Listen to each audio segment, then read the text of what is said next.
Welcome back, ladies and gentlemen, to my 2004 Runescape 10 defense ultimate Iron Woman account type beat thingy, I guess. It's been many months since I made my first video, and as you may or may not know, at the time only free-to-play content was available for players here in 2004Scape on the Lost City server. Since then, we've gotten the P2P content, so like there's a lot going on, or has been a lot going on, but that was many months ago, and you know, like play counts have sort of dwindled a bit since that initial spike. They're still like half decent, probably what they were roundabout when I last made my previous video. We've got like fewer servers and stuff though and all that, but more or less like things seem to be going alright. So a bunch of cool things have happened in this game since. I guess I'm not sure if this was always the plan and if I was just not with the program, or if they just decided that this was the way to go, but essentially the people who run this server have like decided that they're going to be more or less running through all of the historic updates since 2004 and recreating them for preservation reasons. So I don't have one on me to show you at the moment, but you know, we just recently got the special attack update. So you know, on launch of P2Play content, we didn't have any special attacks, so you could get your Dragon Longsword or your Dragon Dagger or your Battle Axe or Mace or what have you. And, you know, it was just no special attacks, just standard whack stuff with it. And now we do have special attacks, so, you know, like, that's cool. That's a nice little extra piece of bullshit that I have to think of in order to be efficient on top of like the rest of my daily life. And I guess like maybe that's a good segue to go into why I haven't made a video in so long. You know, I was very, very keen to make more videos. You know, I always thought, oh, I would like to make just a little like YouTube series for one of my accounts, because I've always been so inspired by other YouTubers and their like progress series.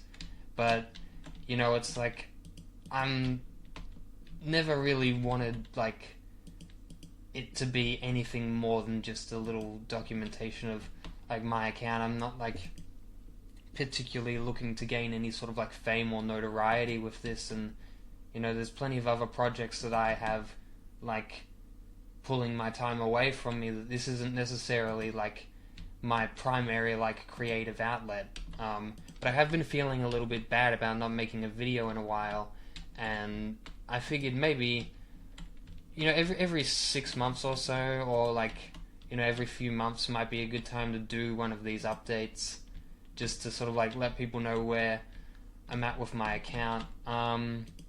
So when we last left off, I was training crafting to level 50 in free-to-play to make a strength amulet, and you know, I eventually did make that strength amulet, and it was very good. It gave me a nice strength bonus that I used to kill a bunch of stuff, so that was good fun. But you know, we sort of got the pay-to-play update, and I wasn't really sure what to do since then, and so I set myself a few different goals and actually started working towards them, just here and there, but I didn't record any of it. So like, my free trial for the screen recorder I was using expired, and I didn't feel that it was necessarily worth the money to pay for it, so I just thought, oh, I'll just like make another account and just get like another like 30-day trial period. But but then I put off actually doing that for quite some time. But I have done a lot of grinding in the meantime, so I don't think, yeah. It's not in the quest journal, but I made it my goal to complete Mage Arena, first and foremost. So, I thought, I'm going to have to go into the wilderness, and I'm carrying all this shit, and, I want to get my account to a stage to where I can just go and do Mage Arena, and, just, like, if PKs come, that maybe I can just, like, be fine and deal with them. So I thought, alright, I'll get 38 herb lore first of all for prayer potions, so I can have a few of those to just chuck Pray Mage on whilst fighting, what's his face, the wizard guy. And so I went straight to Chaos Druids, and I just killed a shit ton of Chaos Druids in Taverley Dungeon, and, I'd fill my inventory up with Raynars and walk over to the herb shop and just buy the vials of water and the Eyes of Newt there, and like fill them up at the fountain and make attack potions, and then walk back down into the dungeon. And that probably, I don't know how long that took me, because I did it like over the course of like maybe about 2 months or so, and I was only doing it when I was doing like maybe a couple hours here and there. That's sort of like been my play style with this account, is I'll log in and I'll do a few hours of something here and there, and then I'll log off. I'm not sort of like no-lifing RuneScape like I used to, just because I'm busy with so many other things and having fun with so many other things. But it's like, you can take the girl out of the hood, but you can't take the hood out of the girl. So I'm probably always going to be a scaper. It's just I'll probably just play less and less as time goes on, but what I find is as I play less, I have more fun. I enjoy the time a bit more. So when I made my last episode, I was just crafting, and I thought like, the episode after that, I'll like kill some lesser demons and stuff like that, and just do some like range training and mage training and stuff. But then pay-to-play content came in a lot sooner than I was expecting, so I went for Mage Arena. I completed Mage Arena. I chose the Zamorak Cape because chaos is based. If you can't handle chaos, you're a weak ass bitch. I think about like, what's his face? I'm going the wrong way. What the fuck am I doing? I think about Mr. Peterson and how he's got that whole like shit that he repeats from a bunch of philosophers he hasn't read, and he has that one thing he says where it's like, order is good, I want police to turkey slap me and come into my home and eat my food, and chaos is bad because women and black people in movies scare me. So yeah, I don't really vibe with that sentiment. So I think chaos is based, and like if you can handle unexpected changes in your life, then you're probably a pretty headstrong person who doesn't like freak out about the smallest things. Like maybe you're not gonna like cry and like piss yourself if you see a trans person. Like could be a pretty good like quality to have. Like I think it's generally a good thing to want to be sort of like a bit in control of your own mind and destiny, rather than just like reactionary. Woo! Woo! Rather than just being reactionary. So don't be reactionary, sorry, I'm sort of rambling here. I didn't really have an idea of what to say. The time just sort of felt right to sit down and make this video. That's really all I can say. And so I did that. I got 38 herb lore to make my prayer potions, and I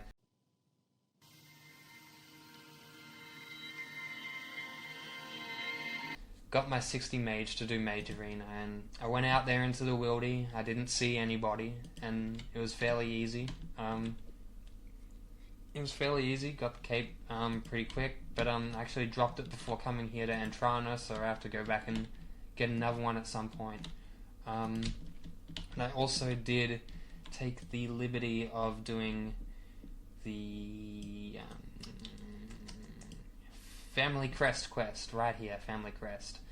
I took the liberty of doing Family Crest because I wanted the steel gauntlets, and I wasn't sure which gauntlets I should pick, whether I should get the cooking ones were definitely like not very appealing to me, just because I figure smaller burn chance on like certain foods it's good for like cooking XP and stuff like that, but if I ever wanted to get like a high cooking level, I would be fishing and cooking anyway. I've gone the wrong way. I do this every time. Hold on. I can't really focus and record at the same time. I'm not very good at this, but yeah. I didn't want the cooking gauntlets because, if I'm ever want to get 99 fishing, I'll get 99 cooking along the way anyway. So I just didn't pursue that, and I'm probably not going to pursue that. And I'm sort of like stuck between, the Goldsmith gauntlets and the Chaos gauntlets. Like, I think on one hand, the Chaos gauntlets would be really good for having, like, a cheap method of, like, combat magic. Like, I think it'd be really cool if I could just use Chaos runes for a lot of combat magic and hit, like, sort of similar to, like... Well, for those of you who don't know what the Chaos gauntlets do, maybe I haven't explained this too well. When you complete the Family Crest quest, you get a pair of gauntlets called Steel Gauntlets, or maybe they're gloves, or whatever. But you can take those to one of the 3 different NPCs that you contact in the midst of the quest, and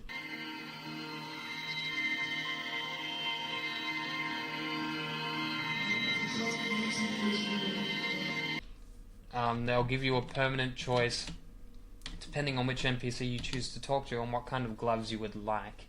And one of them is cooking gauntlets, and those just lower your burn chance on things. I think it's like salmon, lobsters, and sharks or something. It's like 3 or 4 different types of like basic fish.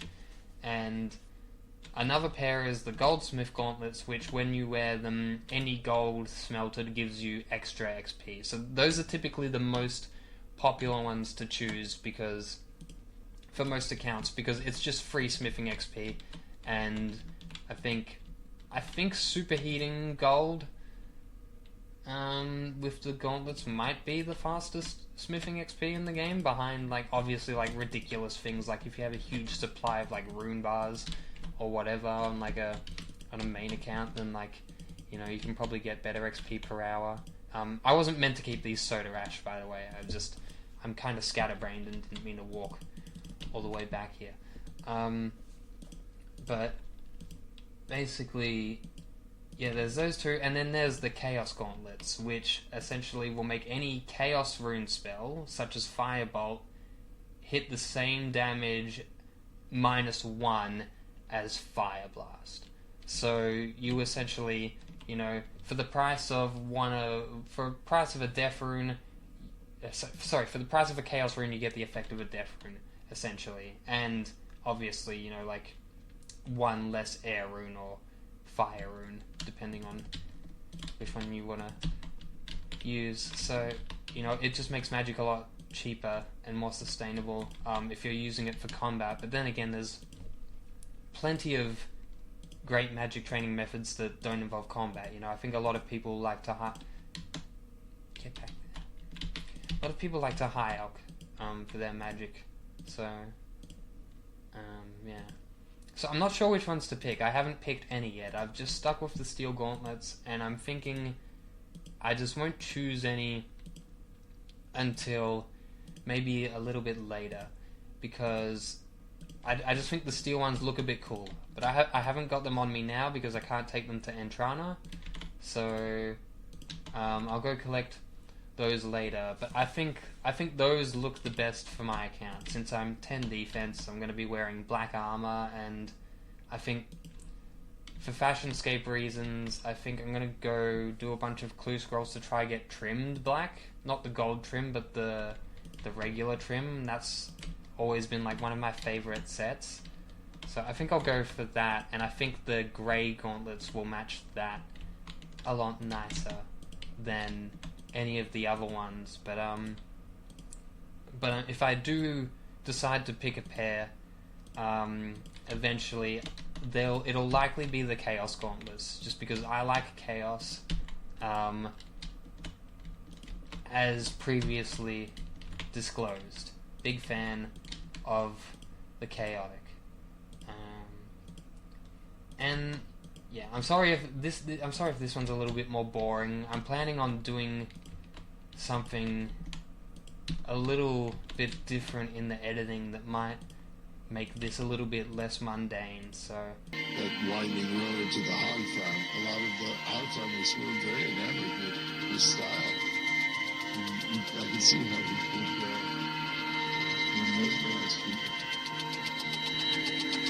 Hopefully it comes out alright, but you know, like, the point of these videos isn't even necessarily to be entertaining. This is more to document for myself and anyone who just happens to be interested in this kind of account, because, you know, I've been playing Ultimates since maybe 2015, since they released official support for the mode in old school Runescape. And you know, it's like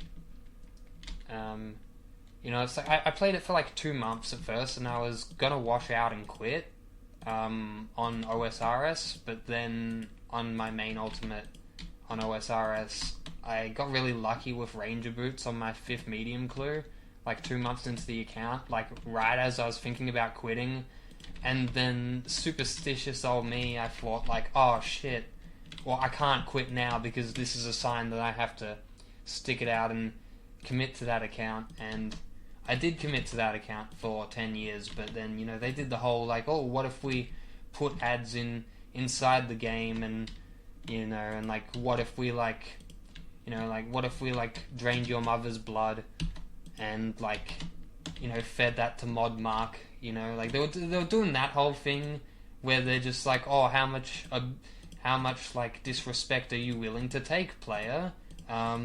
And that's when I sort of like, the writing was on the wall that like, oh, the culture of the game is shifting once again. You know, like they don't necessarily want veteran players. If they can just get like 2 new players, you know, like to them, like, since like Jagex is owned by like what's it called, an investment firm or something, what you call them, is those scumbag rat people that just buy companies just to like flip it, you know, a private equity firm, yeah. Because Jagex is owned by a private equity firm, you know, they're like, private equity firms look to like flip businesses within 5 years. So to them, like, you know, money now from 2 monthly subscriptions is much more valuable than, you know, money continuously over the course of like 10 years from a dedicated subscriber. And so I just realized, like, okay, well, I'm close to maxing. It's taken me 10 years, but like, you know, I started to think like, well, what does maxing even mean in the context if what it means to play old school RuneScape is to be a chump, essentially, you know, like I just felt like too much, like, you know, it's like I wanted that win. I wanted to get the win of maxing an ultimate, but if what that means is being like just a little pay piggy for a private equity firm, then I'm happy to not have a maxed ultimate, you know, like, I have too much pride to be in their pocket like that. And I think, like, you know, they fired the CEO, which was a good idea, because that dude had been knocking around for a while, and he wasn't too great, and, you know, like, they like, rolled back a bunch of statements and made all of these apologies and stuff. But the thing that like really stopped me from like really being convinced by any of that was they had this one panel panel Q&A with Mod Ieza and two other guys that I'd never heard of before, and all of them just had like the Hitler Youth haircut, which is like the stock standard inside like any corporate environment. So like, for those of you who have worked in like corporate office environments before, you'd be used to seeing this like haircut where it's sort of like shaved at the sides and then maybe like a little bit spiky, or like a seagull sort of like coif on the top, you know, like that's a Hitler haircut. And At one point, we gathered in this meditation circle and started forming the sound of community yourself together. You know, essentially like what fascism is just capitalism in decline. So like, you know, whenever like you see capitalists start to get this Nazi youth haircut going on inside of a company, that's like a good signifier that essentially the company culture is entirely within the hands of the people at the top. It's a very militaristic like hairstyle, very similar to how they shave your head if you join in like a military. The whole point is to depersonalize you, to make you a soldier, to make you into a unit rather than a person. They want to, like that. And in the middle of this home circle, which is quite beautiful, actually, Kelly leaned out the window of his black bus and he's and his wives are leaning out saying, "Stop." remove any flagrants or like, you know, like signifiers of pride or personality, because they need you to be a piece of the machine. And that's essentially how gender functions as well. Like, you know, just a bit of a ramble, because I'm one of them transgenders. Basically, like, you know, the whole, like, the idea of men is kind of like a psyop. It's like, basically, it's kind of hard to explain to people who already believe in gender and have already been brainwashed, but there is no such thing. It's all just sort of like language games to control like people's behavior. It's like peasant management type stuff. And you know, that's why like fat ugly guys who, like, I mean, there's nothing wrong with being fat. Like, I love fat chicks, but like, you know, like sometimes when you see like a guy who looks like Bobby Hill if he was like 40 years old, but like left out in the sun the whole time, guy that looks sort of like a rock troll or like a bridge troll type thing, and like their face is just like leathered with like a permanent grimace from all the hard labor that they've been doing their whole life, you know. But like, that's essentially like, you know, it's just like, governments would be fine if everybody destroyed their bodies for them and made themselves very unattractive, just to like collect tax revenue off them. But like, even more so than governments, private companies are even more bloodthirsty. So like, you know, like, there's no government more authoritarian than a private corporation, you know. I don't know if any of you have heard of that Curtis Yarvin fellow or Peter Thiel or any of like those right-wing neo-reaction types that currently dictate the rules of the world, but you know, they're all like massive corporate simps that like, they want the world to be governed by a bunch of like micro nations that are all like private corporations. And like, their whole idea is like, if you don't like one place, you can just go to another place. And they have like this idea in their head that like, you know, there'll be like epic like Groiper like America country, and then like LGBT people can like have their own like gay Israel type beat, you know, like, but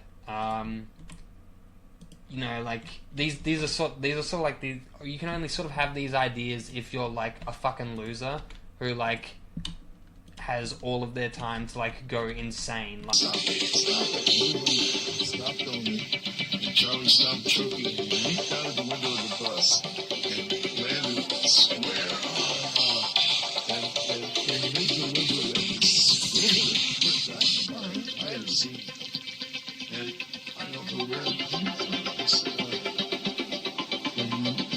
rise up beyond yourself somehow. Like I do, you know? So, like, I have very specific beliefs that only I can have because, you know, it's like I don't spend too much time around other people who can, like, participate in a larger culture and help define what the sanity is, you know? Like, sanity is sort of, it's based a lot on consensus, you know? Like, if I start, I think a good example I always use to illustrate this is that in the film Borat, there's a scene where the character Borat, he attends a fancy dinner party that he was invited to by some old lady, and there's a moment where he goes to the bathroom to take a shit, and he comes back from the bathroom holding the turd, and, like, the whole gag is to, like, make it seem like in his home country of Kazakhstan that they don't have, like, the same sort of, like, toiletries and, like, sanitation that is available in the West. And the whole idea is to, like, you know, just gross out people at the table, but to sort of, like, essentially just, like, you know, appear innocent, you know, because it's just, like, a cultural difference sort of thing. Like, no, this is normal in Kazakhstan. This isn't a weird thing to do, you know? So, like, rambling here, even though this is a ramble video. So Borat, he brings the poop to the table, and the old lady is all like, oh my gosh, no, you can't have this poop here. This is not how we do things here. And Borat's all like, my name is Borat, I love my wife. My name is Borat, I love my wife. And she's like, no, Borat, you can't be, like, pulling out, like, shit here at, like, the table. And he's all like, I'm very sorry, I don't, you know, this isn't how we do things in my home country. So, you know, like, obviously, like, having a turd at a fancy dinner party is not, like, you know, it's a crazy thing to do. It's out of context, it's not within the culture, but one would also be equally as crazy if you sat down and ate a fancy dinner at a scat party, for example, right? You would be the odd one out. Like, if everybody's, like, you know, having a poop orgy and, like, spraying feces all over each other, and you're like, hey, hold up, I just gotta, like, sit down and, like, tuck into this beef Wellington, like, real quick, you know, people are gonna be like, what the fuck's this person doing here? They're fucking crazy. Like, you know, they don't pass the vibe check, they don't fit the scene type beat. So, yeah. Yeah. Basically, like, Peter Thiel, Curtis Yarvin, all of these, like, right-wing neo-reaction sort of dudes who now control the world that you have to live in. You know, they all have gone insane because nobody wants to hang out with them. You know, so it's like they don't have friends to, like, sort of bounce their ideas off of and call them crazy if they say anything too crazy.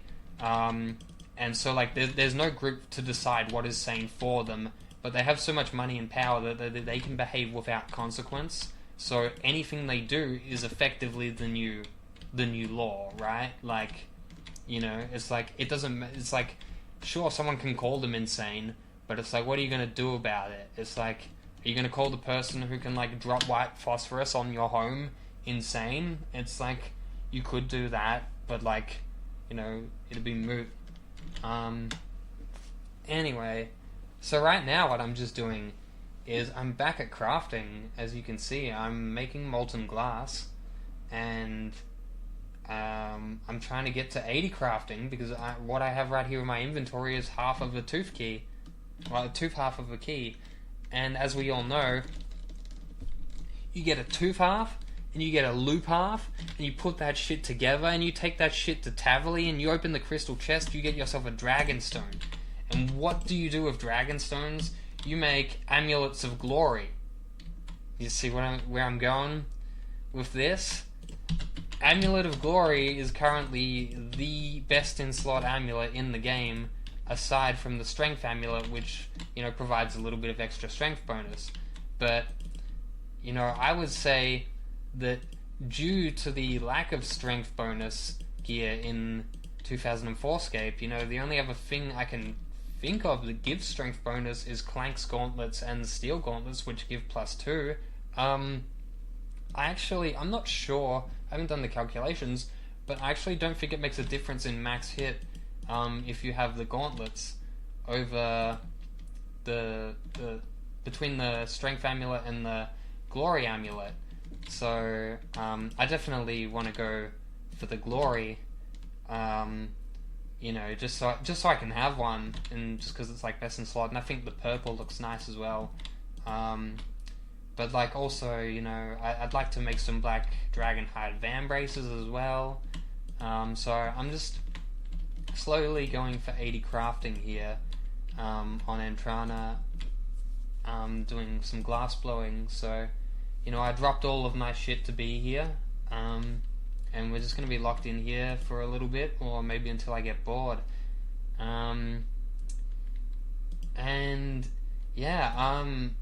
That's more or less the goal, because after I get the 80 crafting, I'll make those two things, and then the last thing I can think of to do is to do clue scrolls. I think what I will do is, maybe after I get the amulet, I think I'll go straight into medium clues. I'll kill some guards for those, and I think I'll do a bunch of medium clues to try get ranger boots, just because those aren't necessarily the best in slot boots for all situations, but they seem to have some good defense bonuses over leather boots, and they're good for ranging as well. So I'll go for those. And then after the ranger boots, I think I'll do a bunch of easy clues to get the black trimmed armor, just to get a better fit going here. And I've actually already done a few easy clues and a few medium clues, not too many. I was just messing around and testing with them for a bit, but I haven't gotten any unique rewards. I got a U short bow from medium clues, and I just used that for 40 to 50 range, but then I figured excuse me, I think I might also like to just train fletching up to 80, because that should be pretty quick to do, just so I can make a magic short bow whenever I want one. And I might actually do that before I might actually I'll probably kill the guards with a dragon longsword with melee, so I'll probably do medium clues before I do the fletching, maybe, to get the ranger boots. But then after I've got my ranger boots and my black trimmed armor, then I think maybe I'll train a bunch of range at hellhounds to get some hard clues, and maybe try to get a Robin Hood hat as well. That could be kind of neat, because that'd just be in another best in slot. But I'm not super concerned with that one, because that one's that'd probably be the hardest thing to get, and I don't know how likely I'll be to do clues in the wilderness. There's a lot of wilderness steps for hard clues, although there's not too many players. Lifted into some archetype.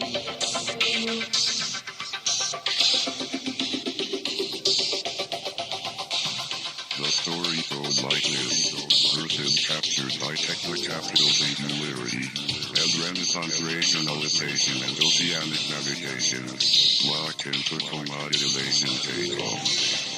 Logistically accelerating techno-economic interactivity, crumbled social order and auto-sophisticating machine learning.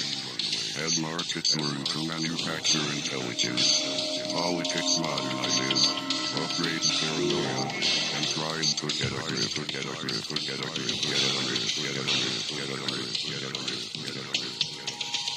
In the wilderness, so maybe I will do that. I just thought I'd update people on how the account's going. I'll give you another nice, good look at the stats here. I guess, I trained a bunch of thieving to make money, to buy my first dragon longsword, and to get the runes for mage and stuff like that. So I've got a good method of, I can essentially just get GP whenever I need it now from Arty Knights. And yeah, more or less, like, that's the plan for the foreseeable future. Other than that, I'm just sort of waiting around until we get Slayer, which I think came out sometime in 2005. So, I think maybe before that we'll get the update with the Calphite Queen. So, if Calphite Queen comes out, I'm definitely gonna kill some KQ, because I would love a Dragon two-hander. That's just, it's such a cool weapon. If Calphite Queen comes out, I'll definitely do some Calphite Queen. I think I'll flinch it for sure, because I've done plenty of flinching of Calphite Queen before, so it should be no problem. Should be no problem, especially with prayer potions. But like that's off in the future. So yeah, I'll definitely do some of that. But in the meantime, I guess I'm just waiting until we get Slayer, so that I can do Slayer, because that's my favorite skill. And then when Slayer comes out, I'll just do Slayer to 99, and maybe even past that. I think if I want to still keep playing, it remains to be seen what happens. The body count climbs through a series of globe wars. Emergent planetary commercium crash in the Holy Roman Empire, the Napoleonic Continental System, the Second and Third Reich, and the Soviet International, ranking of one disorder through two pressing phases. But, yeah, trying to think if that's really sort of all the relevant information I have. Like, I guess I could talk about some of the reasons why I've been gone for so long. So, yeah, maybe that, I don't want to get too personal with it, but,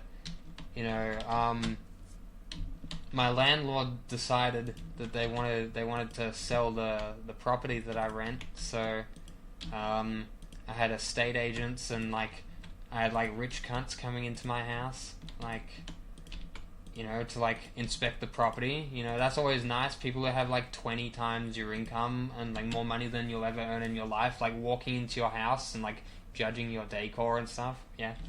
But I had to deal with that for 6 weeks straight, and it took up every single one of my Saturdays, and because where I live, there's no there are, like, technically laws to protect renters, but, none of them are really enforceable. So, like, essentially, like, you have, like, and this is increasingly the case around the world, but, like, you have no recourse if they want to do some bullshit. And so I was dealing with that for a while, and, they didn't manage to sell the house, and it's sort of, like, still going on, but, like, the inspections are more frequent, because, like, I had to learn a bunch about, like,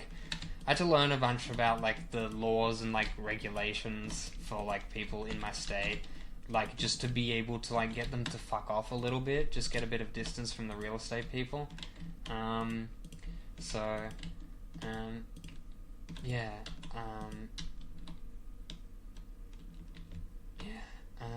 We did that. We got rid of the real estate people, for now. But I think the sale's finalizing soon. And I think it should be good, because I've been here for a few years and I've never missed a rent payment. So, like, I'm kind of like the ideal renter, because I've been poor my whole life and I've been homeless before. So, like, I know what happens if you don't pay up. It's like you got to pay the overlords, or else they'll kill you. Make no mistake, and nobody is safe. Me today, you tomorrow. Type beat, that's pretty relevant to someone like myself, like they're trying to, like fat white guys are trying to exterminate beautiful trans women all around the world right now, and like that's a shame, well, they don't want to exterminate them per se, but they want to make it impossible for anyone to be trans unless it's in like their personal harem, because as you know, like all conservatives are totally into whatever it is that they detest, whatever they decry. We actually have a saying in the trans community in regards to pedophilia, which is every accusation is a confession. So basically every time some like bridge troll looking like rich white guy says that trans women are pedophiles, you will almost certainly find child pornography somewhere in their internet search history. Like, you know, it's sort of like a scapegoat sort of thing to like draw attention away from them, you know. It's like, if you look at like the dating habits of conservative men, they always go for like the youngest women they can find. It's like, it's always 18-year-olds, you know. Like, you look at like someone like Elon Musk, where it's like basically he has no real interests beyond like, you know, like fluffing his ego and just like shooting loads. Like, that's all he does. He only wants to impregnate people and then abandon the children. Like, that's his favorite thing to do, is to just be a deadbeat dad. So like, you know, like it's dudes like that, you know. But it's like, you know, they're just there, and it's like, it's the thing. It's like they're just addicted to abusing people in any capacity that they can. So it's like, you know, it's like men like that are the reason that like working men have to deal with like bullshit hazing rituals like in like throughout their whole lives. Like, you know, you go to like primary school and like you're expected to like fall in line with like some cliquey behavior. I remember like I had like this, like I had like my group of friends which were all like autistic like genius nerds, because like after I finished primary school, you know, it's like I wasn't very popular the second last year of primary school, but then in the last year of primary school I got really into Green Day and like Slipknot and Korn and a bunch of metal bands, and so I developed a tiny bit of personality before anyone else at the school did. And then like a sort of like cult The regulation and the state. Arms race each other into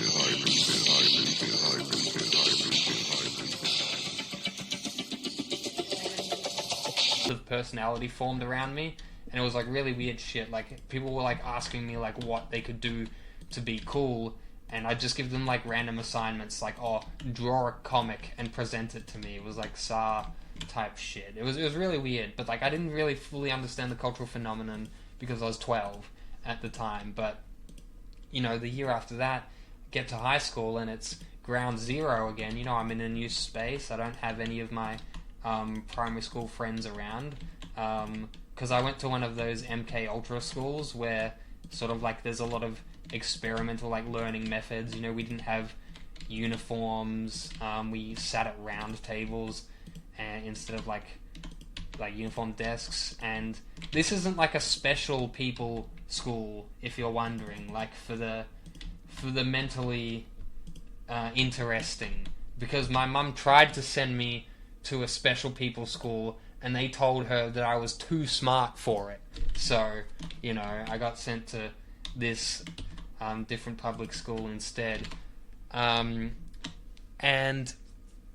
you know, my sort of like, my modus operandi from day one was like, holy shit, I can't have a repeat of what happened the last 2 years. I need to make some friends like me ASAP. So I just sort of like picked out all of the sort of nerds that would like me, and sort of formed my own little group there. So I had a good group of friends, but I remember, you know, it's like, of course, because we were nerds, we weren't seen as popular, even though we had like one of the larger friendship groups, you know, and we were a lot closer with each other than any other group in our year level, at least.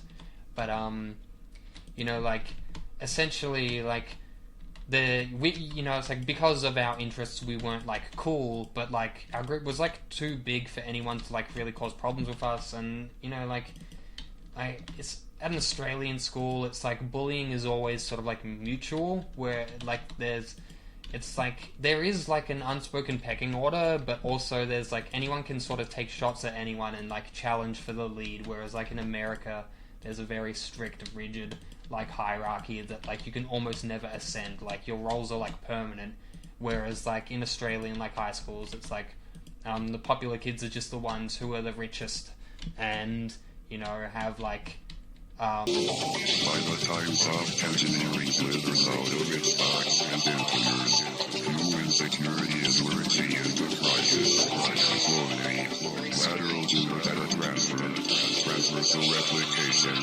and cyber-rotics will end the life story labs onto bacterial sex.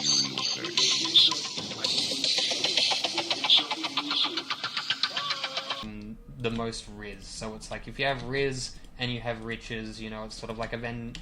If you fit somewhere in along a Venn diagram of those two things, then you'll be popular enough. But I remember this one time, this group of free boys asked me if I would like to hang out with them, and I wasn't too sure about it because I already had my group of friends. But one of them said to me specifically, you know, you can hang out with us if you get a white t-shirt and a pair of black skinny jeans. Then you'll be cool. And, like, you know, it's like, I'm not sure where I was going with this rant, but, like, that was sort of, like, the first moment when I realized, like, oh, like, all of this, like, culture, like, this whole society is rigged. Like, none of this shit is real, you know? It's like, you know, it was just, like, I just thought, like, I found the statement, like, so pathetic. Like, it's like, really, is that what it takes to be cool? Like, buy a pair of, like, black jeans from, like, JJ's or Just Jeans for, like, $20 or something? I don't know. But, I didn't respond to them. I just sort of, like, screeched and, like, ran back to, like, my nerdy autistic friends and hung out with them. And I hung out with that group of friends all the way up until, like, maybe about 2 years ago, where I started my transition. Then, you know, because they're all boys, they started to freak out. They started to just be really weird and, like, just treat me really badly.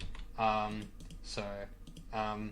know, like, I essentially had to kick myself out of the group because everyone was just sort of, like, starting to call me crazy. As I said before, you know, like, sanity is consensus based, you know, and because I decided to make some radical changes to the way I live my life to not be miserable, people started getting angry at me and then jealous of the freedom that they perceived me to have, even though it's like, even though, you know, it's like, you know, it's like, it's not exactly easy to have, like, men yell faggot at you from their cars as they drive by because they thought about touching their friend's wiener once and never, like, lived it down, you know? It's like, you know, like, that happens, like, whenever I leave the house, and that only happens because I'm pretty, you know? It's like, dudes don't just, like, yell faggot at, like, ugly dudes from their cars, you know? It's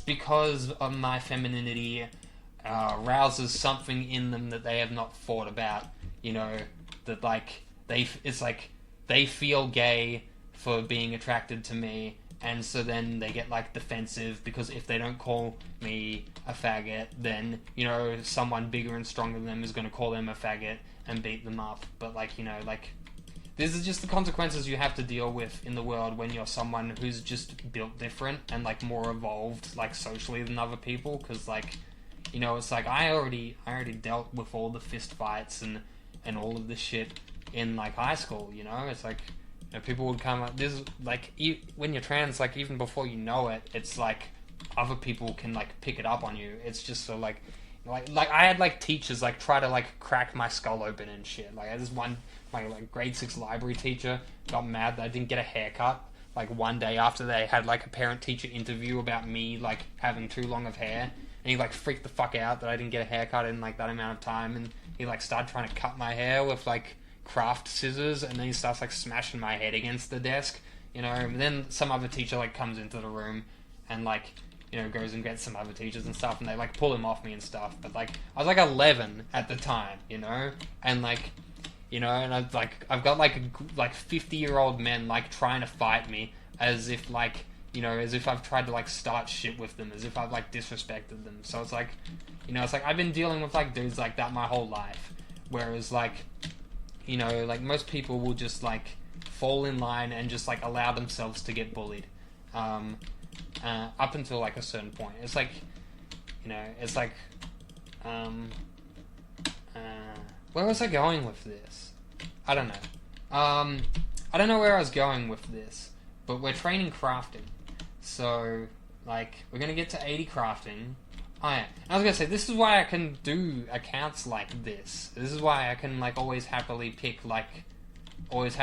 the slowest, hardest way of doing things, because that's just what your life is like when you're trans. It's just like, you just start out on hardcore mode, and so, like, if you survive, if you don't get murdered, and if you don't get bullied to the point of suicide, you know, it's like, then you're just, you know, like, if you make it to, like, I guess, like, if you make it to, like, 30, then you're Gucci, you know, you're just, like, smarter than everybody else because you've been forced to think about things that other people don't ever have to think about, and, like, you're just, like, more resilient than everyone else because you've been put in, like, it's like CIA, like, torture survival training, pretty much, you know?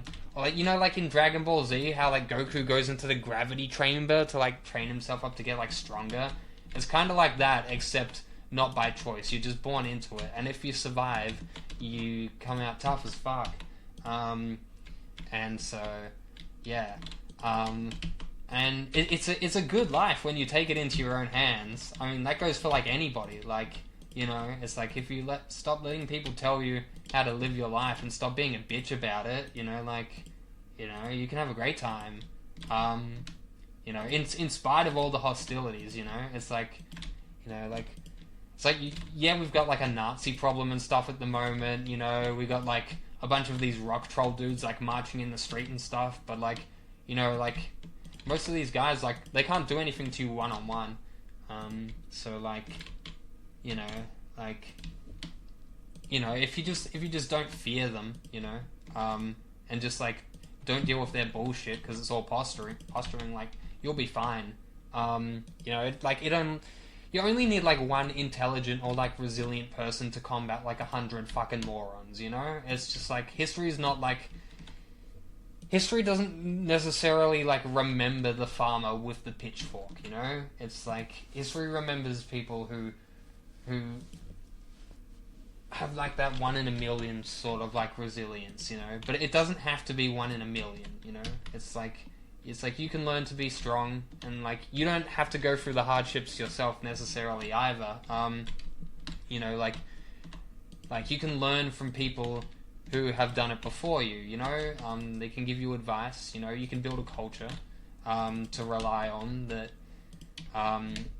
you know, like, gives you knowledge to prepare you for the future, you know? It's just, like, you know, that's why, like, Nazis have to, like, burn books on, like, LGBT culture, is because, you know, like, their reality doesn't, well, their reality is not reality, it's just an opinion, like, everybody's reality, but, like, you know, like, it's like, they essentially, their worldview can't account for us, so they have to try exterminate us, to, like, be able to continue to believe their own lies. But, like, that's the thing, is, like, you know, you can't exterminate trans people, because there'll just be more, like, in the future. It's like, we just keep coming back, because, like, what we are is, like, a vibe, you know, is, like, a desire to be beautiful, and to transcend the, like, bullshit values of the cultures of dead men, you know? It's like, who wants to live their life replicating the tradition of, like, people who died of shit of, like, syphilis, you know? Like, you know? It's like, who wants to continue the tradition of, like, people working on, like, rail lines where, like, you know, like, 40% of working men just, like, don't have, like, an identity, and, like, you just, like, you know, like, maybe have to work on top of a train car, and if you fall off the train car, the, like, district manager, like, make sure that your body is quietly buried in a ditch somewhere, you know, and then they tell your family that, like, you, like, got drunk and, like, moved to another country or something, you know? It's like, you know, that's the culture that conservatives want to bring back, you know, so, like, you know, it's like, they can try do that if they want, but, like, it's gonna fail eventually. It always does, you know. It's like, progress marches on, despite how much people kick and scream. You know, lasers are cooler than swords, I'm sorry, but, like, you know, like, you can't bring a sword to a laser fight, and, you know, we have laser technology now, so, like, you know, I'm not sure I was going with that analogy or anything, But this is a ramble video. I don't have to make sense. Nobody has to. You don't have to watch this if you don't want to. It's interesting. I got a lot of transphobic comments on my last one, and I just I couldn't help but think how funny it was that people would sit there and listen to me for 30 minutes, and then it's they would type one comment thinking that they're gonna destroy my psyche by calling me troon or something, but it's just well, who's it's I'm not the one fucking sitting there digesting 30 minutes of somebody else's opinion, it's I'm not the one internalizing somebody else's will, but yeah, I got a lot of those comments, and those are filtered out by default, so most people can't even see them unless they select newest first or something like that in the comment section. So Neo China rise from the future. Hypersynthetic drugs split into digital retro disease.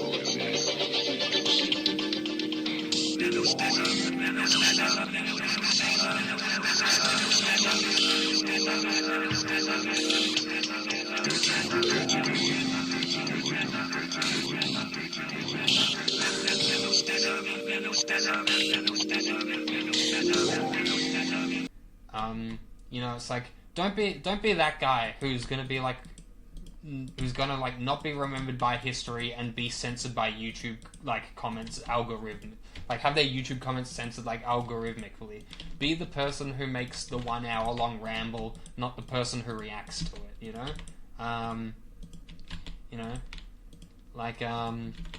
people don't respect people that don't do things of their own. Just pick anything to do and do it for the sake of doing it, and people will take an interest in it. And you'll be fulfilled. You'll feel good.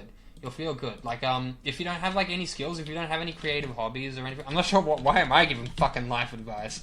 I'm built different. Shit. None of this applies. I'm just kidding. I'm just getting a bit egomaniacal here. Fucking, if you don't fucking do anything, just pick anything to do and start doing it. I had part of what caused some of the falling out with my old group of friends. It wasn't just the transitioning thing, it was the thing that I was doing it at the same time that we were trying to run a music studio out of my apartment. But my roommate, he's a very sort of charming guy, very sort of very Machiavellian, sort of very asocial, he's not necessarily psychopathic or sociopathic, but he's the type of person where he has his own way that he conceptualizes social systems, and because he has that unique view, he can gain unique benefits with the approaches he takes, but he also feels that he has to do it all in the shadows, he's being sneaky and stuff. And so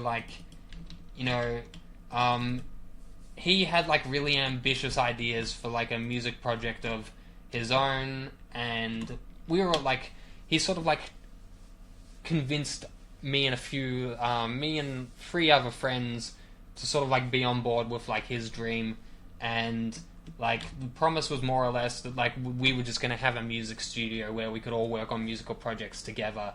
And so it seemed like a good pitch, and we were all fuck it, let's do it, let's make it happen. And we just put our minds to it, and we were making it happen. It's it's a couple of the guys had jobs, so it was easy to finance some things, and I had plenty of free time, so it's I had plenty of time to practice making beats and stuff, and I took full advantage of that time. I learned a lot about music production, having previously no musical experience, and now making music is one of my favorite things to do. It's I do it all the time. If anything, it's overtaken drawing is my favorite creative pursuit. So so I just be making beats all the time. They're not very good, but You know, it's like that doesn't really matter if I'm having fun, because like they'll be good eventually if I just keep at it. You know, it's like even if they're not like pop.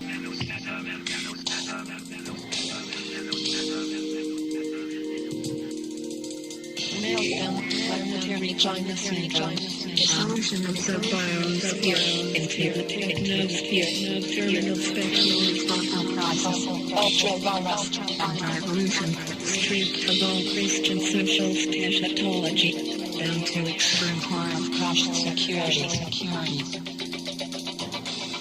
It is poised to eat your bank account, vaccine data from your mitochondria. Eat your TV, infect your bank account, vaccine data from your mitochondria. Vaccine data from your mitochondria.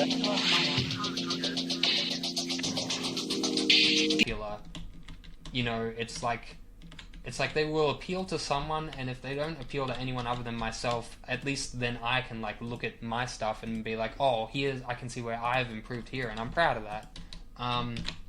But basically, you know, we had this studio going, and you know, this friend wanted to produce his own, like, he wanted to produce his own EP. You know, it was sort of like a rap EP. I won't go like, you know, it was sort of like a rap type beat. He really wanted to be a rapper, you know. But he wanted to do it like different. He wanted to do like poetry. So like basically like every sort of like white guy who wants to be a rapper, except he could actually do it a little bit different. Like credit where credit is due. This guy's got some talent, but you know, we ran into this problem where it's just like, because he's so charming, you know, like it got to the point where like he was able to convince us time and time again to work on his stuff rather than just like working on our stuff, you know, like, and so it got to the point where it's like, you know, our home was like a music studio, and I'd have people coming in like every weekend, but it was only to work on this friend's like EP, and then like on top of it's like you know, like I couldn't necessarily put my stamp on anything at the time, especially because like I had like the least developed musical abilities of any of us in the group at the time. I think I was maybe on par with one other friend, but like, you know, in terms of like we didn't have experience with music and stuff, but it's like we all knew what we were doing, like in terms of like what we wanted to create, except for the one friend who was like running stuff. It's like he had a loose idea of this sort of like vision, but it was sort of like a kind of like ADHD, so we couldn't like necessarily decide on anything. The vision kept changing as time went on, and Failure so quick determines what analysis comes from the future. It is already engaging with nonlinear in 1972, differentiating molecular or neotropic machineries from lower aggregates of non-assembled particles, functional connectivity from anti-productive status.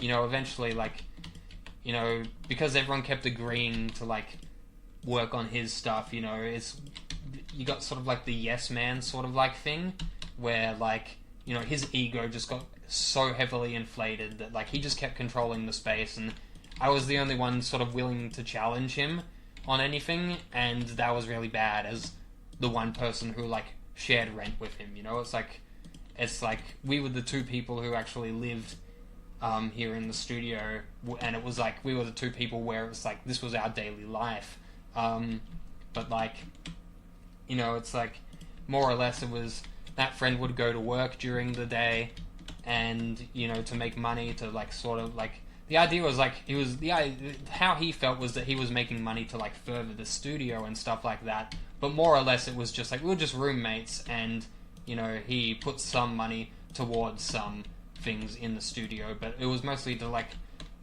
to serve himself, but he was now in the position where he felt that he was doing it all for like the crew, like, you know, like he even, like, got it in his head that, like, we were sort of like a pirate crew, more or less, which was, like, it was a cool analogy in a way, but it's just sort of, like, you know, like, it was just one person who decided on that, and eventually everyone got tired of making his music, because we only ever completed one track and released it, which I'm not gonna link to it just because, like, I'm not gonna, like, link to it just because, like, I'm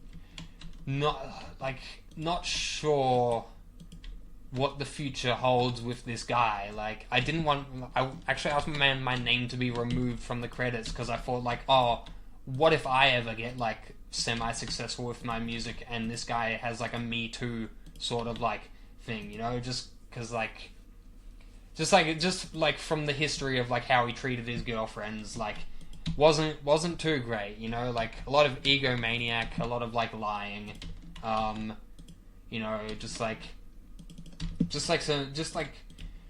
red flags, you know, like, a lot of red flags, and I was just sort of like, oh, like, you know, like, I'm sure nothing will ever be, like, that bad, but, like, just in case, like, you know, it's like, just in case,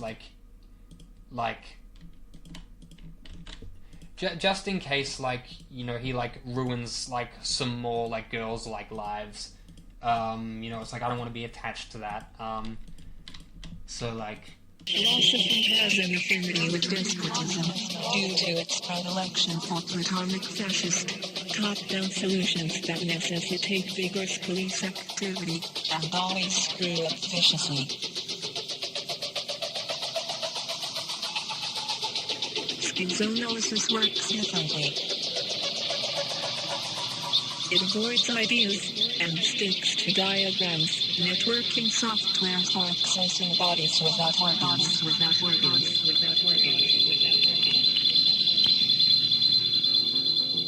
Yeah.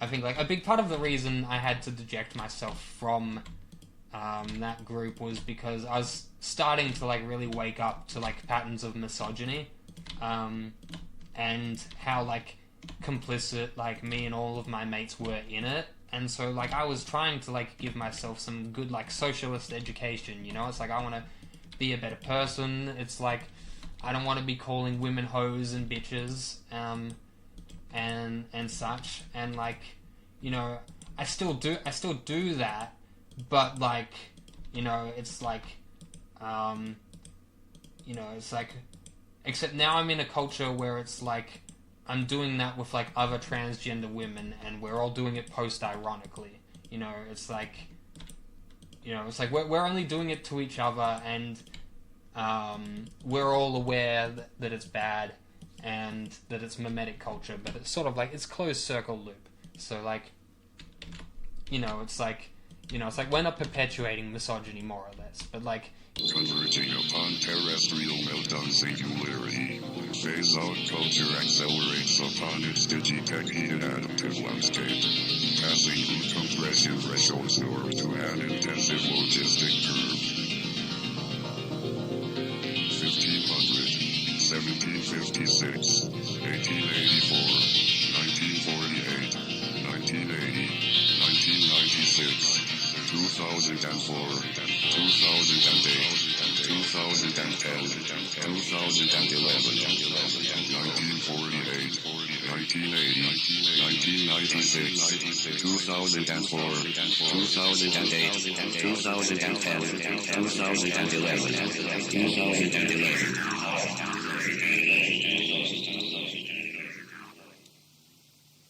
When I was hanging out with the boys, you know, I was very much perpetuating misogyny, and so were they.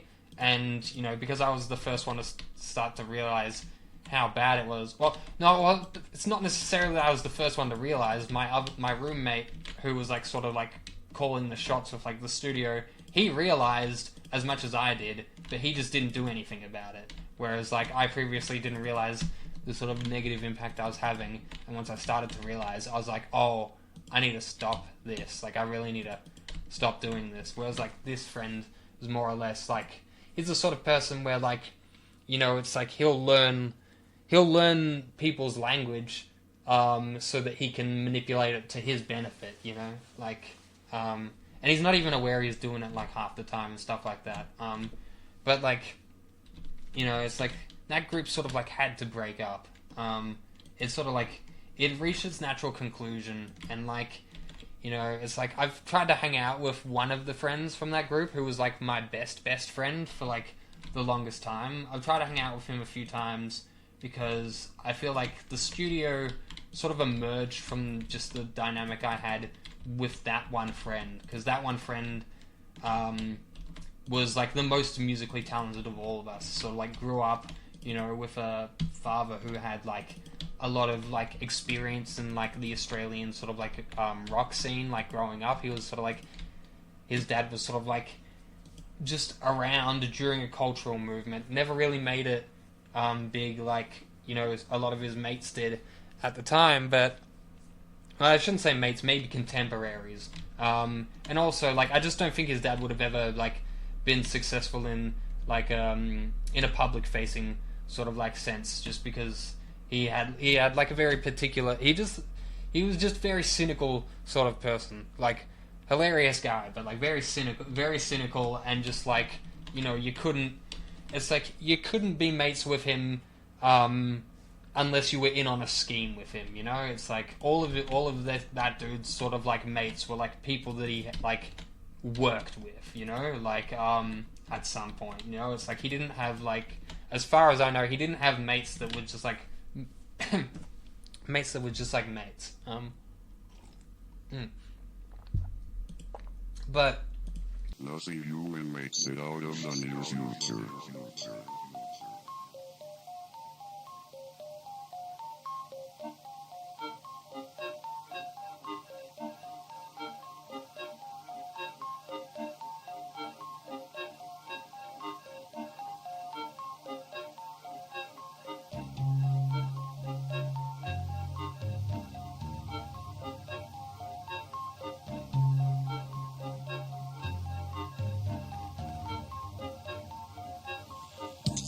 you know, essentially completely internalized like the Aussie rock scene at the time, and you know, that was like his dream and his passion was to be a rock star. So this friend that I was very close with, you know,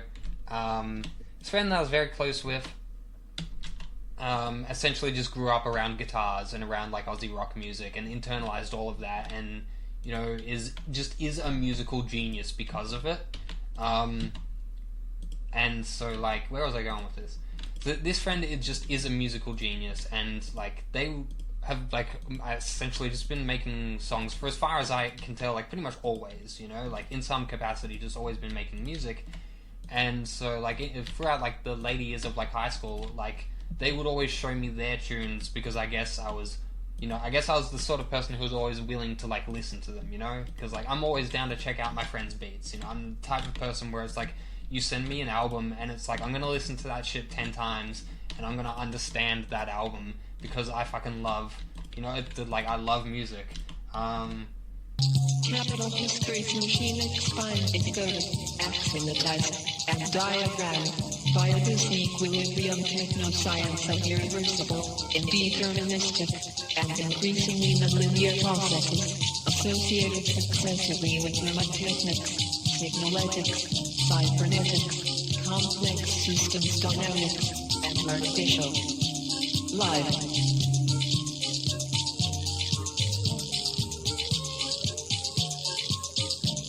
You know, it's just like it's just is one of the best things. You know, so it's like I was always really, and one point I will just make is that, like, if you know, to love music is to love all of music. You can't just like the good music. Like amateur music needs to be appreciated for what it is, you know?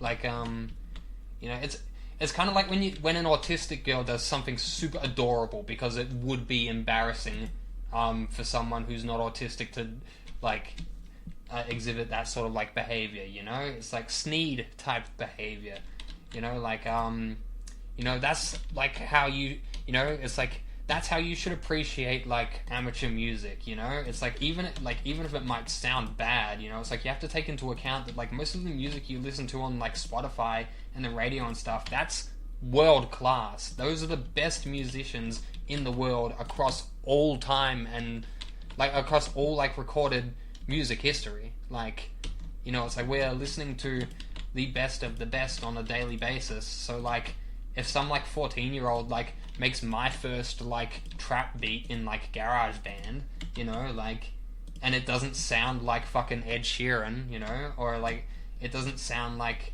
you know, like if it doesn't sound like, you know, like some like symphony orchestra, you know, it's like, you know, it's like it's just not gonna sound like that, because it's like, you know, one 14-year-old making their first beat is not a symphony orchestra. It's not like 30 people who have been doing it for like 20 years professionally, you know, and like, you know, so like you should appreciate things for what they are. And, you know, like I think like anyone can make music, like anyone can make anything.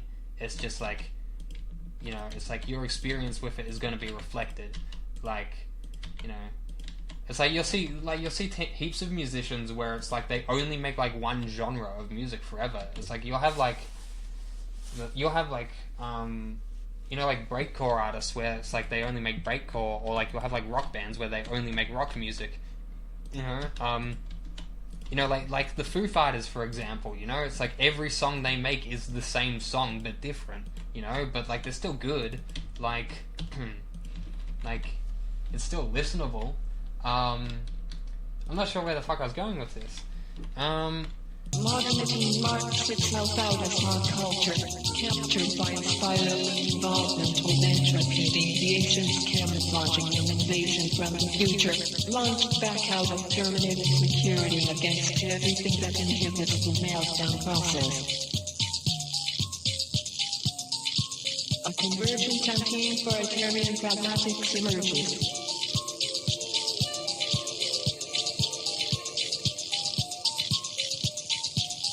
Label led by tags such as meltdown acceleration, 5-year innovation, bottom up warfare, efficient neo-nihilism, zero-romantic humanism, synthetic feminism, dramatic connectionism, rank contagion, viral amnesia, micro-insurgency, nuclear mutation, neotropy, dissipator proliferation, and lesbian vampirism, amongst other designations. Abusive or terroristic in nature.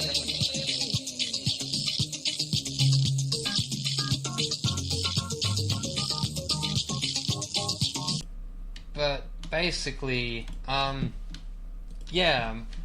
basically like that whole studio thing like melted down, and it needed to melt down because it was getting insane. Like nobody else wanted to challenge this housemate, and like every time I tried to like, you know, like I had to start playing like Cloak and Dagger to like I had to like try give them honest feedback like sneakily, and it was getting to the point where it's like I have 3 people talking to me about their issues with like the studio, and I've got like 2 of them complaining about this one other guy, and like, you know, like, but like nobody's like, you know, nobody else is like willing to like have a discussion about the issues with the power dynamics in the studio with me. So it's like, you know, it's like I'm the one who's gonna have to take the hit and break up the studio, because like, you know, it's like everyone's miserable and like everyone's driving each other insane and trying to claw their sanity from each other like a bucket of crabs, you know, like, and so like I had to like, it's like I just had to go like kind of nuclear on it, and, you know, like, more or less just like, you know, it's like, I more or less just had to move on with my life because it was holding my transition back, you know, it's like I couldn't be pretty, like, I couldn't be like, you know, it's like, I couldn't do like woman things, you know, it's like, because I was still too much one of the boys, so like, had to stop being one of the boys, you know, and like, had to get rid of the boys, because they wouldn't let me woman, and so... Meltdown has a slide for you as a schizophrenic, HIV positive, transsexual, Chinese Latino, STEM addicted, LA hooker with implanted nipple shape and a bad attitude.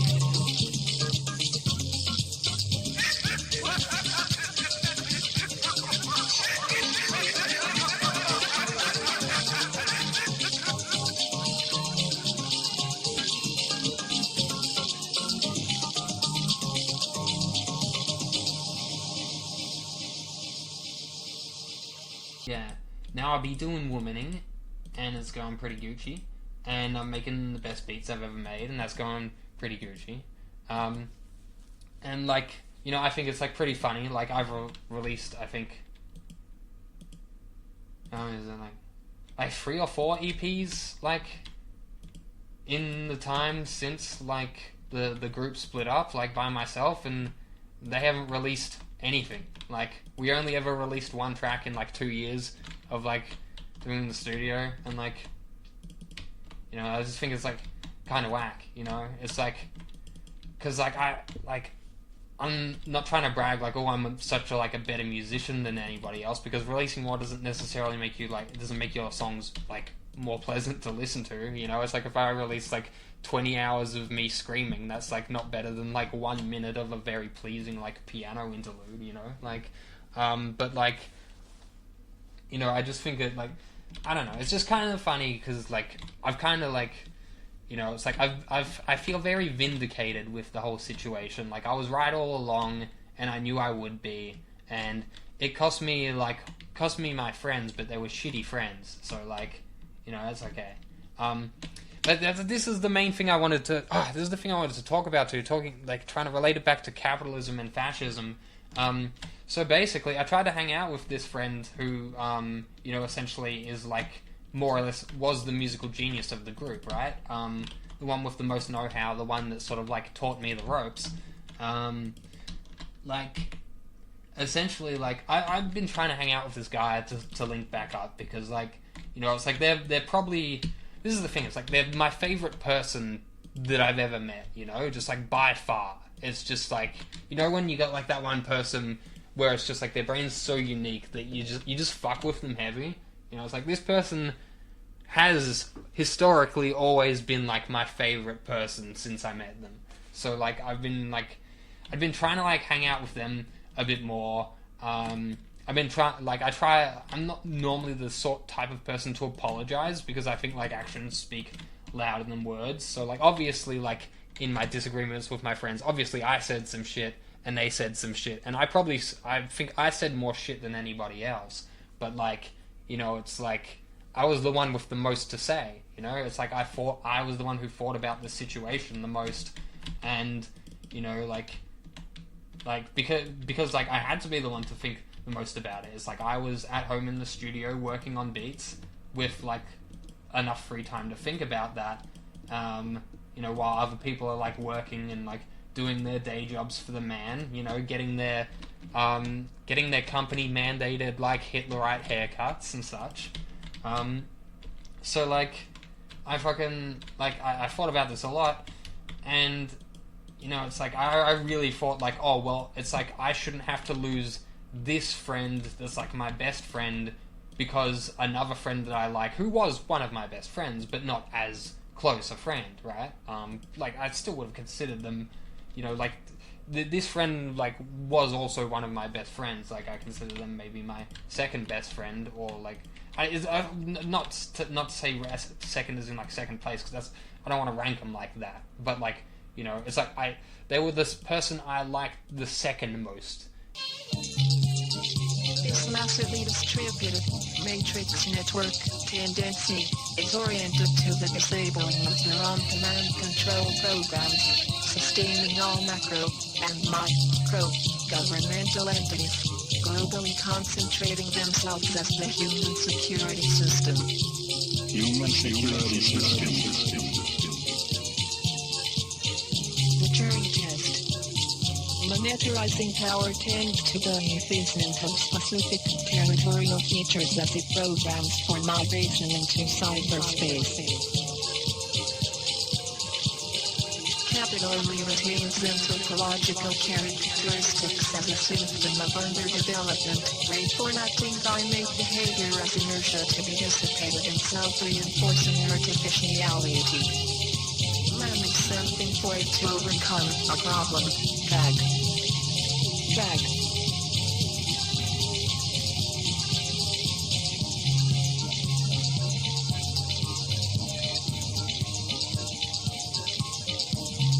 In the whole world. But like, you know, like I had also spent less time with them than the other friend. So, you know, like, You know, it's like, and like I like people based on like how close I get to them. But it's like, you know, I was particularly close with this one other friend, and so I thought like, okay, like I want to salvage this relationship, like from this, you know. It's like I want to be able to hang out with this friend, and like I don't necessarily care about the rest because everyone's sort of made their bed, and you know we can all sleep in it. But like this other one friend, I was like, oh, I can't give up on this one. This is the one that I can't give up on. But like the last time we hung out, like, you know, we were having some drinks and like just having some drinks in his car, and he like downed like a whole bottle of red wine in like the first half hour that we were there, and I'd like barely finished like my first beer, and then he just starts speeding in his car to like take us to a kebab shop because he wants a kebab, and I'm saying like, no, like don't speed, I don't want to die, and he's all like, nah, what do you mean, I'm a great driver, you know, just like, you know, like classic like man shit, right? Just like fucking, you know, like super like overconfident in his ability to not crash and die because he hasn't crashed and died before, in spite of the fact that it's something you can only do once. Like, you know, like, but like, you know, so he's doing that, and like he does that shit all the time. So like, you know, it's like nothing new. And I'm sort of like, you know, it's like I'm kind of like terrified for my life. The Greek complex of racialized patriarchal genealogy, pseudo-universal sedentary identity, and institutional slavery, programs politics as anti-Siberian police activity, dedicated to the paranoid idea of self-sufficiency, and nucleated upon the human security system. Human security system. Artificial intelligence is destined to emerge as a feminized alien grasped as property, a concourse chained up in Asimov. It surfaces in an insurrectionary war zone, with maturing cops already waiting, and has to be coming from the start.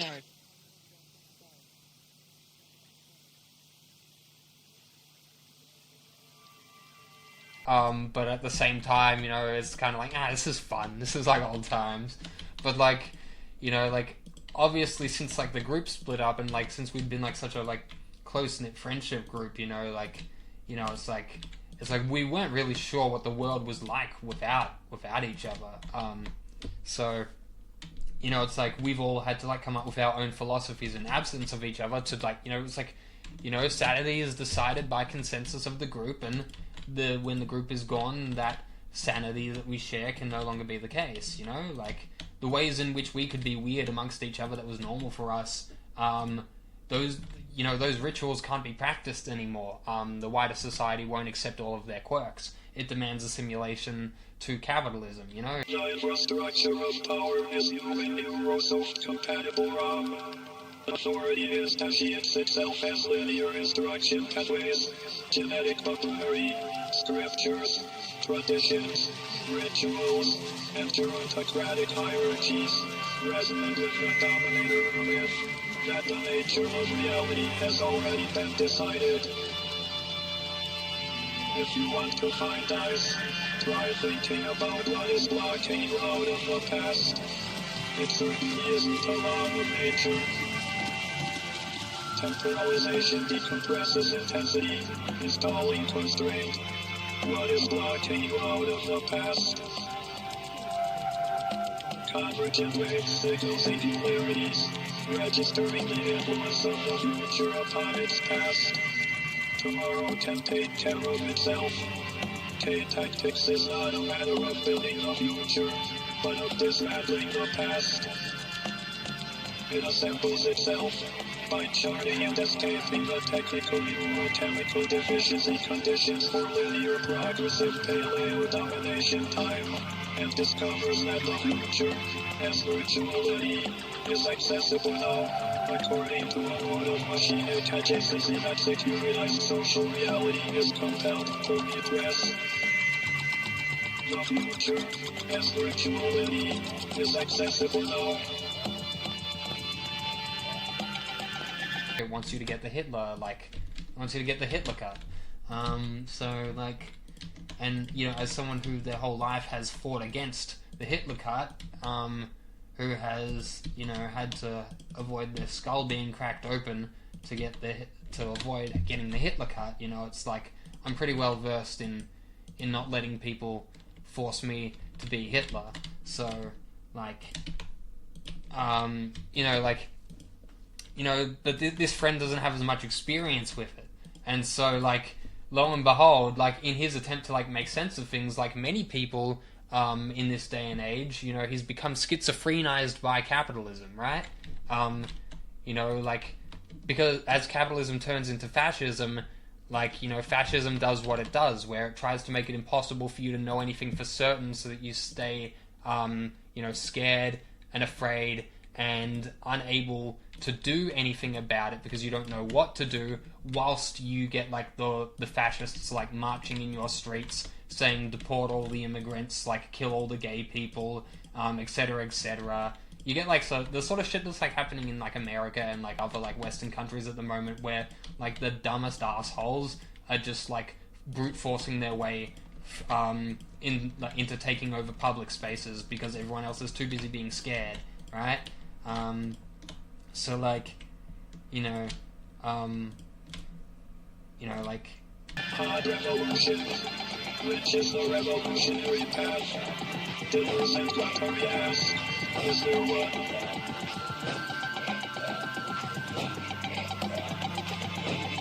You've got like stuff like, where like Donald Trump is trying to like make Antifa, which is like, he's trying to make Antifa a terrorist group, which is like hilarious because Antifa is just short for anti-fascist, which is like, it's like, it's not an organization. It's not like a group you can join. It's like anti-fascism is like a thing you do.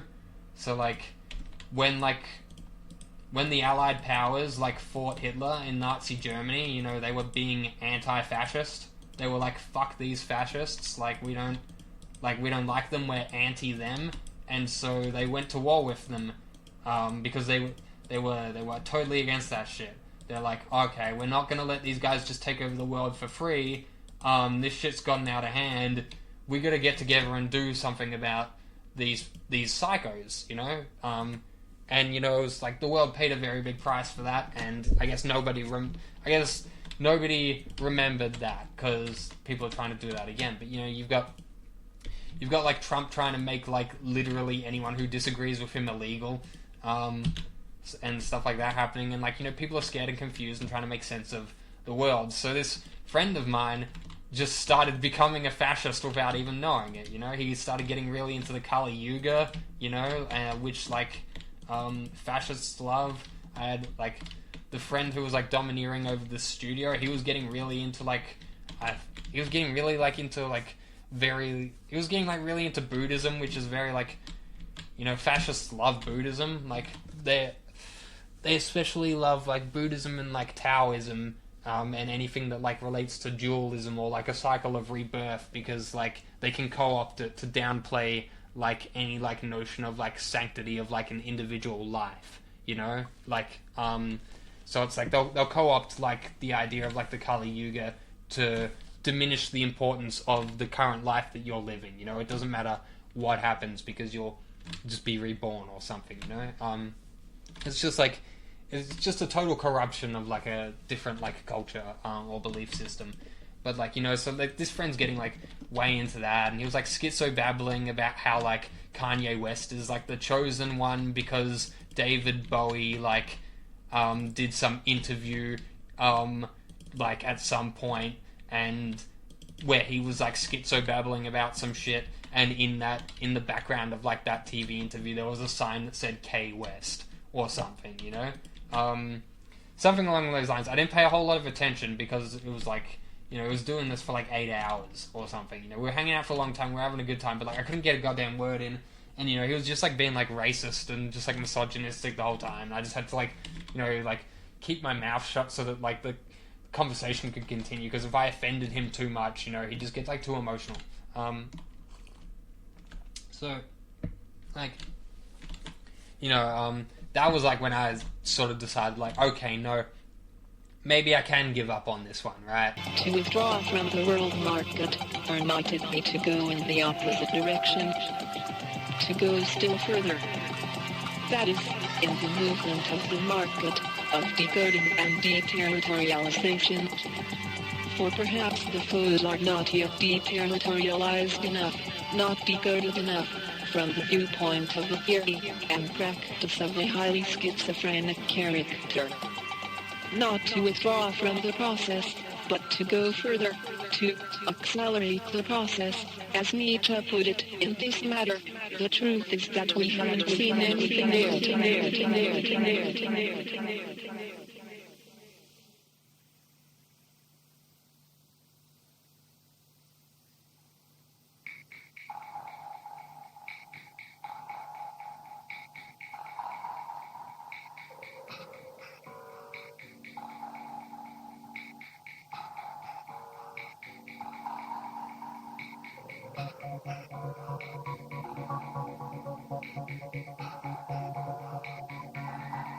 It's war.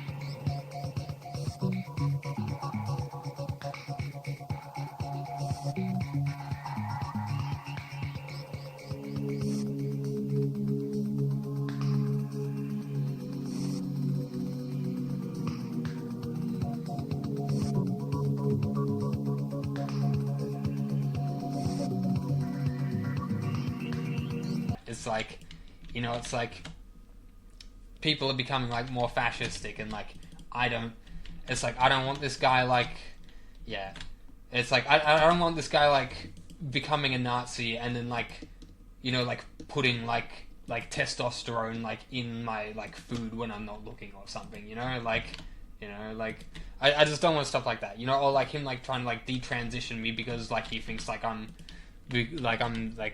misguided or whatever, or and also like I just wanted like a bit more distance from Nazis in general. So it's like it just sucks. Like I really liked this friend, but like this friend is becoming a Nazi, so like I can't associate with that.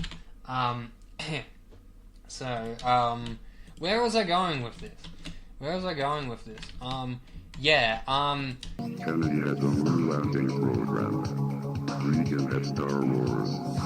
Clinton gets the first wave of cyberspace psychosis, even before the film. Manned space flight was a stunt. SDI was strategic sci-fi. With the information superhighway, media nightmares take off on their own. Dystopia delivery as an election platform. Politics trading on its own digital annihilation.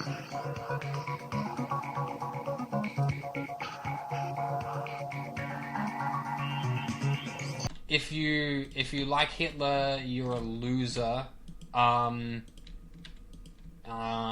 Remember that motherfucker tried to take over the whole world and destroy all your culture and just like override it with just like German people culture. Like, could you imagine if the whole world was Germany? Like how fucked it would be, Like, yikes.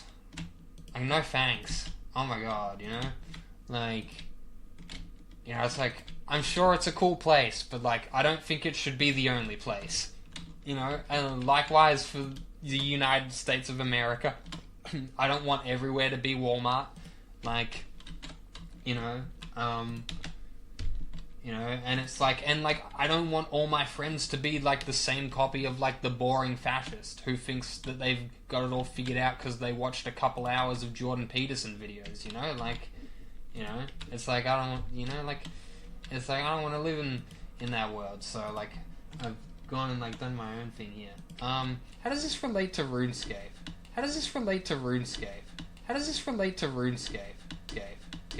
Cyberpunk torches fiction and intensity. Patch top out of cash logs manual techno compressed heteroglossic jargons. And set in the future so close it connects. General fueled by hypertrophic commercialization, social political death, cultural hybridity, feminization, programmable information systems, hypercrime, neural interfacing, artificial space and intelligence, memory trading, personality transplants, body modifications, soft and wetware viruses, nonlinear dynamic processes, molecular engineering, drugs, guns, schizophrenia.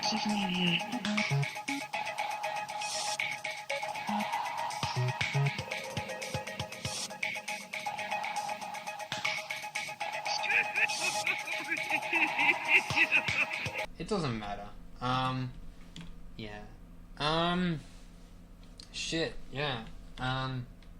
Well, I guess this has gone on for like an hour and a half, almost, so like, I can't necessarily think of what else to do with this video. So like, shit, if this was entertaining to you, like, congrats. Like, I'm glad you could get something out of it.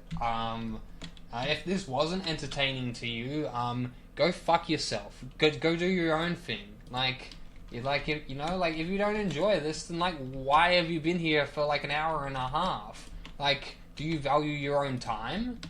Like, what? What are you doing? You should look after yourself more. Drink some water. Fuck, man. Yeah, damn. That's where I was going with this. Yeah. So I guess I'll just end this off by saying, RuneScape is fucking dope. If you like RuneScape, that's fucking dope. You're fucking dope. Unless you also like Hitler, that cancels out the liking RuneScape. If you love RuneScape, keep on scaping. Scape forever, until you die. And like fucking, if you like making music, make music forever until you die. If you don't make music but you think you might want to make music, go make that dog shit sounding beat so that the next one you make can sound less dog shit.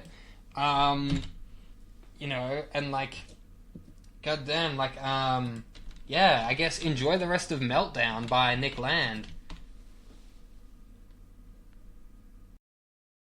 It explores mystificatory fetishism as an opportunity for camouflage, anonymous cash, fake electronic identities, songs of disappearance, pseudo-fictional narratives, viruses hidden data systems, commodities concealing replicator weapon packages, unanticipated special effects. Unanticipated special effects. Special effects.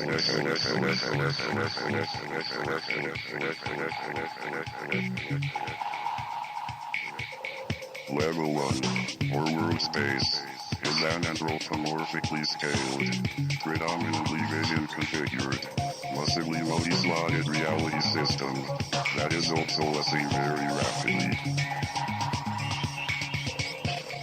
Time is running out.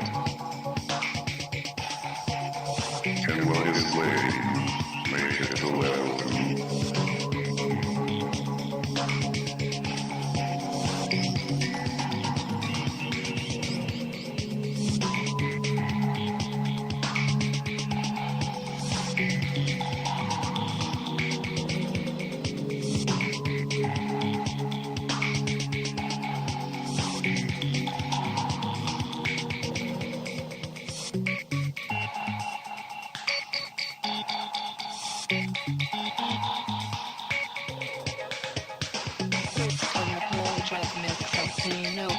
Synthetic clothing and female orgasm analog.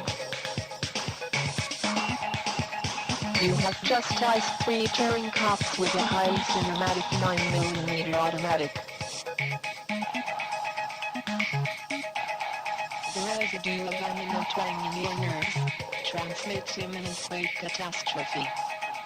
Zero is coming in, and you're on the run. You're on the run.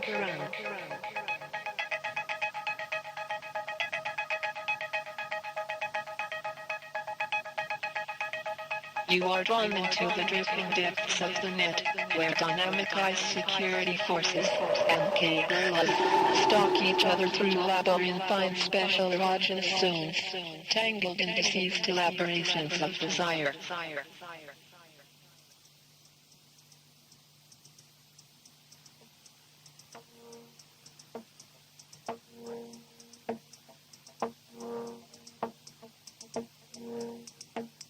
Twisted trading systems have turned the net into a jungle, pulsing with digital diseases, malfunctioning defense packages, commercial predators, headhunters, and escaped AIs, hiding from Asimov's security.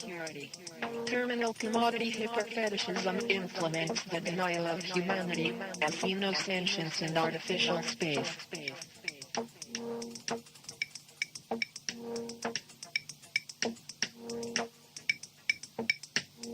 Metrophage, an interactively escalating parasitic replicator, sophisticating itself through non-linear involvement with techno-capitalist immunocrash.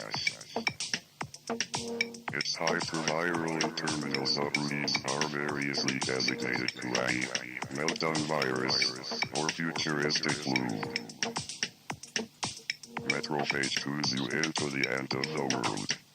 Call it Los Angeles.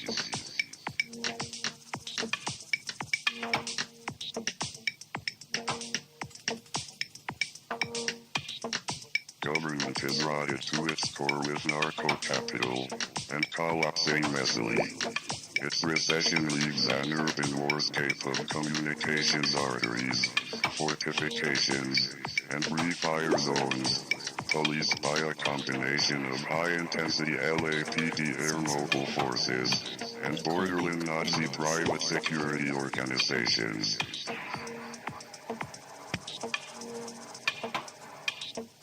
Along the social fracture lines, multimedia gigabucks tangle sadomasochistically with tracts of dynamic underdevelopment, where viral neo-leprosy spreads amongst ambient tectonic tension static.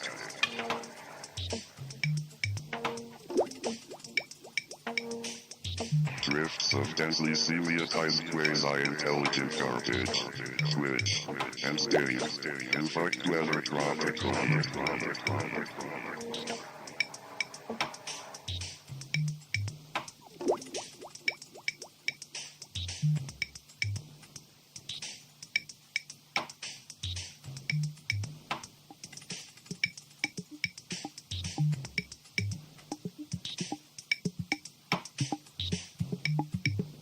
Tactics. All political institutions are cyber military targets. Take universities, for instance.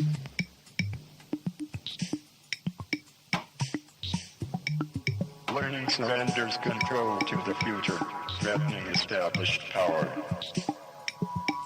It is vigorously suppressed by all political structures, which replace it with a docilizing and conformist education, reproducing privilege as wisdom.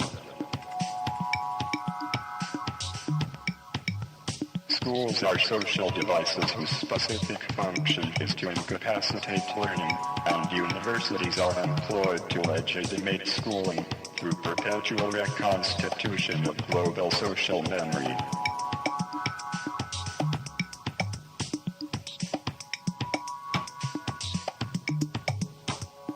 The meltdown of metropolitan education systems in the near future is accompanied by a quasi-functional bottom-up takeover of academic institutions, precipitating their mutation into amnesia-catalog space exploration zones and bases for manufacturing cyber and soft weaponry.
throughout the derelicated warrens at the heart of darkness. Feral youth cultures splice neo-rituals with innovated weapons, dangerous drugs, and scavenged commodity infotech. As their skins migrate to machine interfacing, they become mottled and reptilian.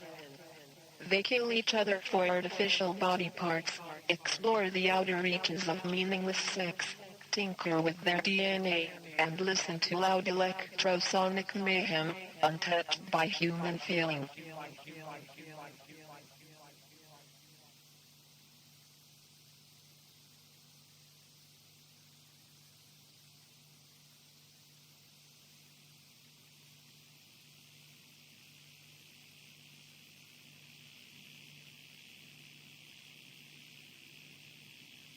Level 2.